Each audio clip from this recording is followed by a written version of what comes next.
కూటమి ప్రభుత్వం ఎన్నికలకు ముందు గ్రామాల్లో 3 సెంట్లు, పట్టణాల్లో 2 సెంట్లు చొప్పున స్థలాలు ఇస్తామని ఇచ్చిన హామీని నిలబెట్టుకోవాలని సిపిఐ జిల్లా కార్యదర్శి పి మురళి డిమాండ్ చేశారు. ఈ రోజు ఉదయం 10 గంటలకు గవర్నమెంట్ స్కూల్ ఎదురుగా పద్మావతిపురం శాఖ ఇంటి స్థలాల అప్లికేషన్ ఫిలప్ చేశారు. వీరందరినీ వారి అర్జీలు తీసుకుని ఈ నెల 9వ తారీఖున తిరుపతి ఆర్టీఓ కార్యాలయం దగ్గరికి ఉదయం 9 గంటలకు రావాలని అర్జీదారులకు పిలుపునిచ్చారు. ఈ కార్యక్రమానికి ముఖ్య అతిథులుగా సిపిఐ జిల్లా కార్యదర్శి పి మురళి హాజరయ్యారు. అనంతరం పి మురళి మాట్లాడుతూ ఎన్నికలలో గెలవడానికి కూటమి ప్రభుత్వం సూపర్ 6 అని విపరీతమైన ప్రచారం చేసి అధికారంలోకి వచ్చిన ఎన్డీఏ ప్రభుత్వం ఆ సూపర్ 6 ఏమైందని ప్రశ్నించారు. నిరుద్యోగులందరికీ మా ప్రభుత్వం రాగానే ఉద్యోగాల వర్షం కురిపిస్తామన్న హామీలు ఏమయ్యాయని ప్రశ్నించారు. కార్మిక వర్గానికి మద్దతు తెలియజేసి జీతాల పెంపుదలకు మా ప్రభుత్వం ఎప్పుడూ ముందు వరుసలో ఉంటుందని చెప్పిన మాటలు ఏమయ్యాయని ప్రశ్నించారు.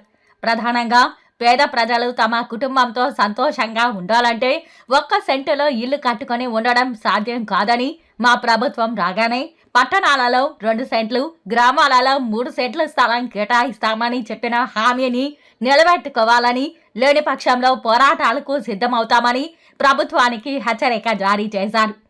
ఈ నెల 5, 6, 7, 8వ తేదీ వరకు సిపిఐ శ్రేణులు తిరుపతి పట్టణంలో అర్జీలు రాస్తారని, దీనిని ఇల్లు లేనటువంటి నిరుపేదలు సద్వినియోగం చేసుకోవాలని పిలుపునిచ్చారు. జనవరి 2వ తారీఖు నుండి 9వ తారీఖు వరకు జిల్లాలో ఇల్లు లేని నిరుపేదల దగ్గర నుండి అర్జీలు స్వీకరించి ఆర్డీఓ కార్యాలయం నందు కార్యాలయానికి ప్రజలందరూ స్వచ్ఛందంగా పాల్గొనాలని పిలుపునిచ్చారు. ఈ కార్యక్రమంలో సిపిఐ నగర కార్యవర్గ సభ్యులు రామకృష్ణ, శాఖ కార్యదర్శి లక్ష్మి, సుజాత, అర్జీదారులు తదితరులు పాల్గొన్నారు. కమ్యూనిస్టు పార్టీ ఆధ్వర్యంలో ఈ నెల 9వ తారీఖున ఇల్లు లేనటువంటి ప్రతి పేదోన్ని అక్కడికి ఆర్డీఓ ఆఫీస్ కాడికి సమీకరిస్తూ ఉన్నాం. ఆర్డీఓ ఆఫీస్ దగ్గర ఇచ్చినటువంటి నెల 1.5 నెలల కాలం చూస్తాం.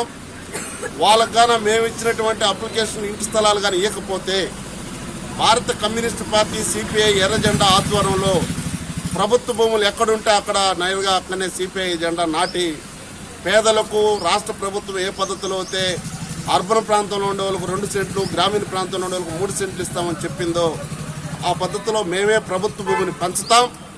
దానికి సంబంధించినటువంటి అధికారులు పూర్తి బాధ్యత తీసుకోవాలని చెప్పేసి కూడా ఈ సందర్భంగా సిపిఐగా హెచ్చరిక తెలియజేస్తూ ఉన్నాం. అందుకోసం తిరుపతి పట్టణ ప్రజలందరూ కూడా ఎవరైతే బాడిగిళ్ళలో ఉన్నారో వాళ్ళందరూ కూడా మా శ్రేణులు కమ్యూనిస్ట్ పార్టీ శ్రేణులు రాసేటువంటి అప్లికేషన్లు తీసుకొని మీ ఆధార్ కార్డుల నెంబర్లు తీసుకొని మీ అప్లికేషన్ ఎత్తుకొని 9వ తారీఖున ఆర్డీఓ ఆఫీస్కి రండి. ఆర్డీఓ ఆఫీసు ప్రభుత్వ అధికారులు నిలదీద్దాం. మీ ఇళ్ళలో మీరు కూర్చొని ఇంటి జాగా వస్తుంది, మాకు మొత్తం కూడా ధరలు తగ్గిపోతాయంటే సాధ్యమయ్యే పని కాదు. ఇంటి జాగా కావాలంటే ఎర్ర జెండా చేతులు పెట్టి మనం ఆ రోజు 9వ తారీఖున అర్జీలు ఇస్తాం. 9వ తారీఖున లేకపోతే నెల 2 నెలలు టైం తీసుకొని మనమే ఎక్కడైతే ప్రభుత్వ భూములు ఉండే ప్రభుత్వ భూములు పంచడానికి పూర్తి బాధ్యత తీసుకుంటాం. కాబట్టి ప్రజలందరూ కూడా స్వచ్ఛందంగా ఎక్కడైతే అప్లికేషన్లు రాస్తున్నారో అవన్నీ కూడా రాయండి. ఒకవేళ మీ ప్రాంతంలో ఎవరైనా అప్లికేషన్ రాయని వాళ్ళు ఎవరైనా ఉంటే బైరాగపెట్టి సిపిఐ కార్యాలయం దగ్గర రండి, అక్కడ కూడా రాస్తూ ఉన్నారు. మీరందరూ కూడా అప్లికేషన్లు రాసుకొని 9వ తేదీ రావాలని చెప్పేసి ఈ సందర్భంగా పిలుపునిస్తూ ఉన్నాం.